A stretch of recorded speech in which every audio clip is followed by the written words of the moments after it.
no matter what side of the coin you're on, you're going to get cut. If you're really following Christ, like Christ is going to cut you now.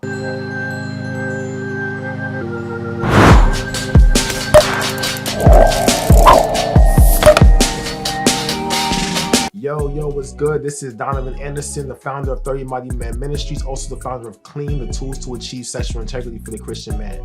This is another scripture that I really love. So John 15 is one of my favorite chapters in John, about the vine and the branches and all. Like I just love those words, how John expresses Christ in that chapter.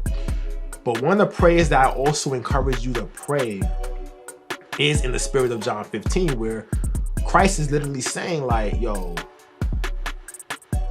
I'm gonna prune you. I'm gonna actually, let me pull it up so I can read it. So this is John 15. This is the fourth gospel from John.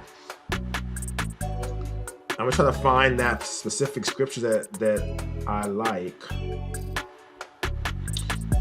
And again, this is in the King James Version. I'm using this one. This is my grandma's Bible. As you know, you can look back. She's passed away recently, but I'm so happy to have her Bible and all her highlights in it. So John 15 reads, I am the true vine, and my Father is the husbandman. Every branch in me that beareth not fruit, he taketh away. And every branch that beareth fruit, he purgeth it, that it may bring forth more fruit. So that scripture right there. So I'm kind of explaining John 2 in the way that I see it. So especially if you're looking at different translations.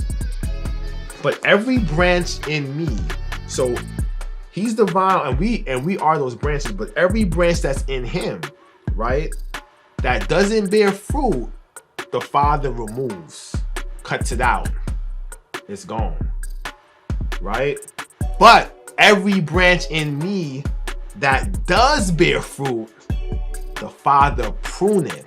It says purgeth it here, but in other translations you also hear the word prune. If you know gardening, you're pruning so that the strongest branches can grow more full. You're allowing, so in the actual vine, if you have extra vines or vines that you know that aren't doing much, I guess you're clipping those off. You're pruning that vine so that all the energy that would go to all these vines will now go to the singular vine, so that vine can be stronger.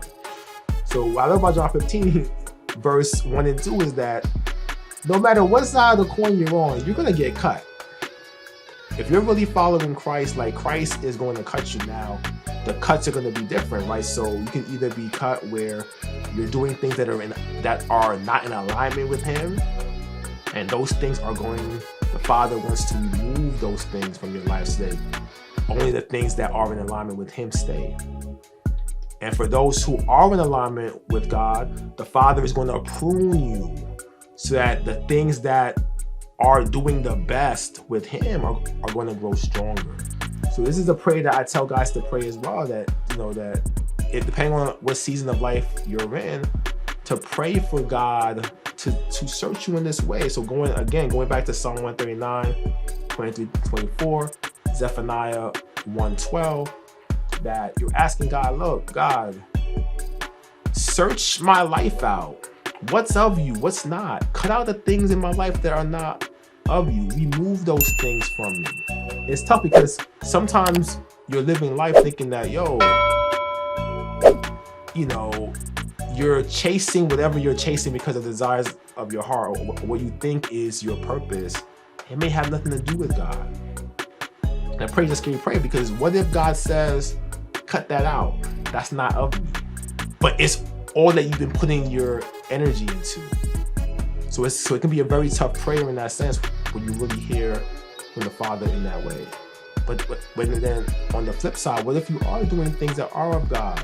You're asking God to prune you, to make the thing that is his stronger so that it can bear even more fruit, right? It can bear 30, 60, 100 times more than what you're putting into the ground.